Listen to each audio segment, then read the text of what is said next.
Il y a des choses que vous aimez faire avec votre animal de compagnie, mais il ne le fait pas. Notre chroniqueuse Louisa Cervenka vous présentera 5 choses que vous faites avec votre chien, mais il déteste probablement. J'ai dévoilé l'un des plus grands mystères de l'humanité. Il y a des choses que vous aimez faire avec votre chien, mais il déteste ça. Maintenant que vous savez ce qu'ils sont, ne le faites plus, d'accord? Allons-y, sans plus tarder, parlons de chacune des 5 choses que vous aimez vraiment faire avec votre chien. ETLE, il déteste son être à fourrure avec tout le monde. Votre chien déteste quand vous l'embrassez, je le jure, aucun chien n'aime ça. Il le tolère, mais il aime, n'aime pas. Ils aiment se serrer dans leurs bras avec leurs mains. Ils aiment même donner quelques coups de langue, mais ils n'en ont jamais. Il y a une explication très simple à cela. Ils ne se sentent pas à l'aise d'avoir notre tête trop près de leur tête. Tant qu'ils nous font confiance, de nombreux baisers se terminent par un inconfort. Il n'est pas naturel pour eux de caresser les lèvres, surtout s'ils sont forcés ou gardés dans le but d'accepter un baiser. Aucune chance d'évasion. Votre chien déteste le fait que vous le gardiez sur vos genoux. Les chiens ne sont pas de grands fans de la hauteur. Lorsque nous les ramassons et qu'ils perdent leur référence au sol, cela peut leur causer un certain inconfort. Encore pire, si votre chien est moyen ou grand, votre chien déteste le fait que vous le forciez à s'entraîner. Malheureusement, beaucoup de gens associent encore l'entraînement ou l'entraînement à quelque chose de dictatorial, dans lequel une personne donne des ordres et le chien est obéissant. Ce qui est pire, certains croient que lorsqu'un chien ne se conforme pas aux demandes humaines, il devrait être puni pour désobéissance. Tout cela est si archaïque que je suis même trop paresseux pour citer d'autres exemples. Par exemple, croire que la mangue avec du lait tue, vous savez, avec les progrès de nous en savons plus sur les chiens, leurs émotions et leur processus d'apprentissage. Par conséquent, l'entraînement est de plus en plus associé à un moment de plaisir pour les chiens et les gens. Les chiens sont impatients d'apprendre de nouvelles choses, surtout si pour chaque coup, ils sont récompensés par quelque chose de très fajny, par exemple, une friandise, un jouet ou une tendresse. L'entraînement ne devrait pas être un devoir pour le chien, et encore moins quelque chose d'ennuyeux. Et sans passer des heures à s'entraîner, juste quelques minutes. Pas même beaucoup, d'1 à 10 minutes. De plus, ça commence ennuyeux, et le chien augmente le risque d'erreur de dispersion. Adhérer aux limites du chien est nécessaire pour faciliter l'apprentissage. Entraînez votre chien tous les jours, mais ne le forcez jamais à le faire. Faites de ce moment un grand jeu et une interaction positive avec vous.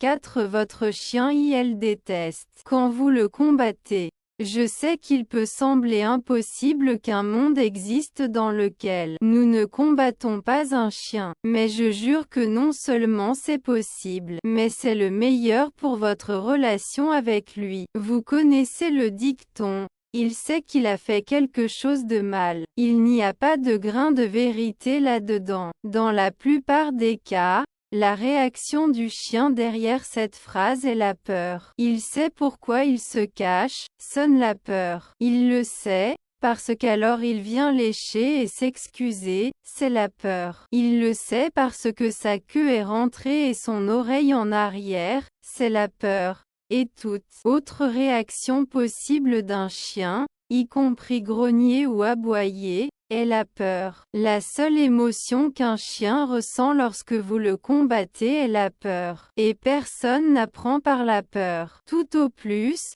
nous ne parvenons pas à faire cette chose devant l'agent de punition. Cela signifie que vous devenez un radar. Tout ce que vous avez à faire est de quitter la scène et votre chien courra à nouveau comme un fou et fera ce qu'il ne pouvait pas. parce qu'il n'a pas vraiment appris qu'il ne pouvait pas. Il arrête de le faire uniquement par peur de la punition. Pour chaque ym fois, lorsque nous éduquons un chien avec punition, il perd plus confiance en nous. En conséquence, il peut devenir plus ATTE accent aigu et encore plus réactif. Après tout, la violence engendre la violence.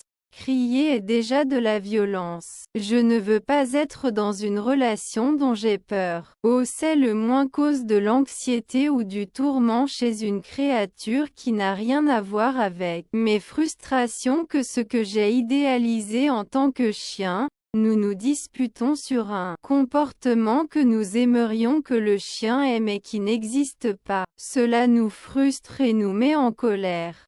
Ne peut pas, le chien va à qui le sortir. J'imagine que vous voulez aussi une relation plus saine, n'est-ce pas? Votre chien déteste quand vous ne répondez pas à son téléphone. Si votre chien vous demande de l'attention, c'est parce qu'il a besoin de quelque chose. Serait-ce un besoin? Peu. Mais c'est sans ignorer le chien. Il apprendra à être moins nécessiteux ou dépendant. Il offre des activités agréables qui ne nécessitent pas notre interaction. Maintenant, imaginez que vous avez peur. Cela peut être n'importe quoi, d'un cafard qui est apparu dans votre maison à quelque chose de beaucoup plus grave. Lorsque vous demandez à quelqu'un, vous cherchez de l'aide pour faire face à cette situation que vous ne pouvez pas ou ne voulez pas résoudre par vous-même. Être ignoré à ce moment-là ne fait qu'augmenter le tourment et augmente le sentiment d'impuissance et même de solitude. Devinez, la même chose se produit avec le chien.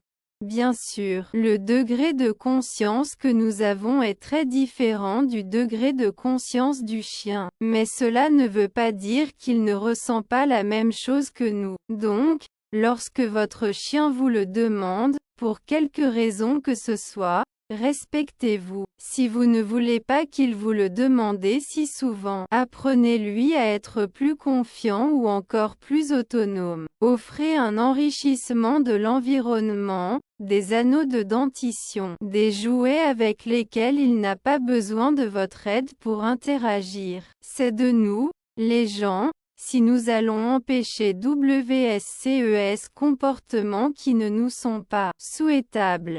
Mais apprenez aussi à laisser le chien tranquille. Il ne sert à rien de vouloir un chien plus autonome et de l'appeler chaque fois qu'il n'est pas là. Soyez cohérent en tout temps. Maintenant que vous êtes, qu'est-ce que votre chien déteste? Que diriez-vous de respecter un peu plus son individualité et de lui offrir un meilleur sentiment? Même lorsque vous êtes dans une crise de besoin, de colère et même d'anxiété. En nous comprenant mieux, nous commençons également à comprendre nos poilus.